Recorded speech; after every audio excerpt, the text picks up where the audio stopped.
আমার রবের বাণীসমূহ লিখবার জন্য যদি সমুদ্রকে কালিতে পরিণত করা হয়।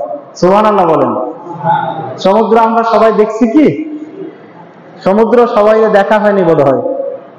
সমুদ্র দেখে আসবেন, কক্সবাজারে যাবেন বা চট্টগ্রামে যাবেন, সমুদ্র দেখে আসবেন। হ্যাঁ, বলছেন লাউকান আল বাহরু মিদাদান, সমুদ্রকে যদি কালিতে পরিণত করো লিকালিমাতি রব্বি, আমার রবের বাণীসমূহ লিখবার জন্য। লানাফিদাল বাহরু ক্বাবলা আন তানফাদা কালিমাতু রব্বি, আমার রবের বাণীসমূহ লিখবার আগে সমুদ্রের কালি, সমুদ্রের পানি শেষ হয়ে যাবে। সুবহানাল্লাহ বলবেন, এখানে বলবেন না বাড়িতে বলবেন। সমুদ্রের পানি শেষ হয়ে যাবে, আমার রবের কালিমা লেখা শেষ হবে।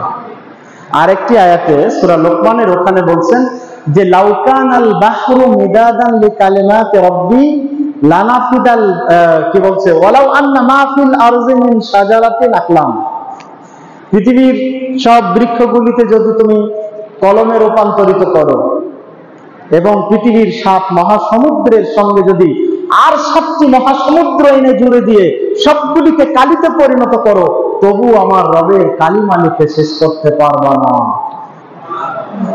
তাহলে মনে করেন আমাদের আশরাফি সাহেব আজকে আলোচনা করেন, এর আগে কত আলোচক আমাদের গেছেন, তাই না? কত বড় বড় আলোচক আমাদের গেছেন, ওনারা কি সব বাণী শেষ করতে পারছেন?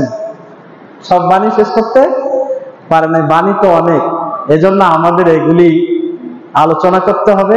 আর মানুষের প্রবণতা হচ্ছে ভুলে যায়। আমাদের আদি পিতাই তো ভুলে গেছেন, তাই না? আমাদের আদি পিতা কে?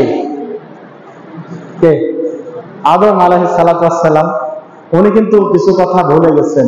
একবার উনি রুহের জগতে ওনার এক ফুটফুটে একটা আত্মা দেখতে পেলেন। রুহের জগতে একটা খুব সুন্দর মানুষ দেখলেন। বললেন উনি কে? বলা হলো উনি হলেন আপনার সন্তান দাউদ আলাইহিস সালাতু ওয়াস সালাম। বলেন সুবহানাল্লাহ, এত সুন্দর লোকটা।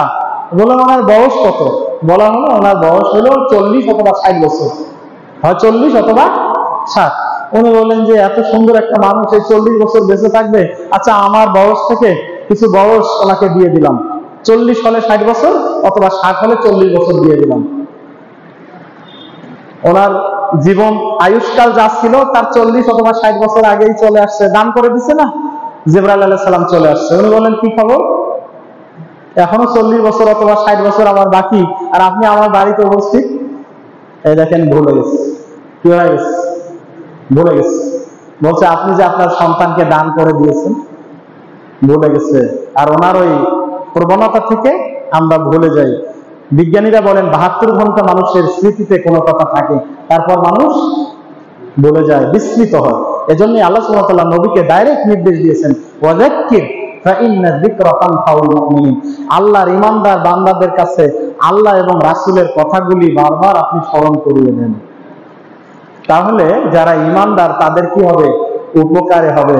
শুনে আবার স্মরণ হবে, উপকার হবে। নয়তো ভুলে গেলে কেউ স্মরণ করালো না, স্মরণে করায় না, না জুমার দিনে একটা ওয়াজ, না কোনো ইসলামী হালাকা, কোনো ওয়াজ হয় না, কোনো স্মরণেই করায় না কেউ। ঠিক আছে? তাহলে তো মানুষ সব ভুলে শেষ হয়ে যাবে, সব খারাপ মানুষ করবে। এত আলোচনার পর মানুষ ভালো হয় না। আর যদি আলোচনা না হয় তাহলে ভালো হবে? সব খারাপ মানুষ হয়ে যাবে।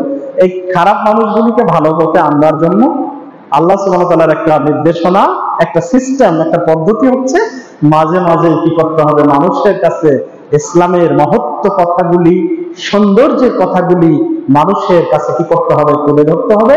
মানুষ যেন বিস্তৃত হওয়া বিষয়গুলি পুনরায় স্মৃতিতে এনে স্মরণ হয়ে মানুষ যেন সেই পথে মার্চ করতে পারে, চলতে পারে, এবং আল্লাহর জান্নাতের পথে, আল্লাহর রেজামন্দির পথে মানুষ যেন মার্চ করতে পারে।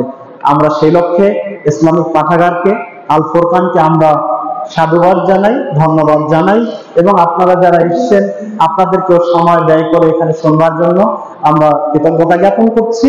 এবং সেই সাথে আমাদের এই সময়ের বিনিময় হিসাবে আল্লাহর কাছে আমরা উভয় জগতে উত্তম বিনিময় কামনা করছি। ওয়া আখিরু দাওয়ানা আনিল হামদুলিল্লাহি রাব্বিল আলামিন।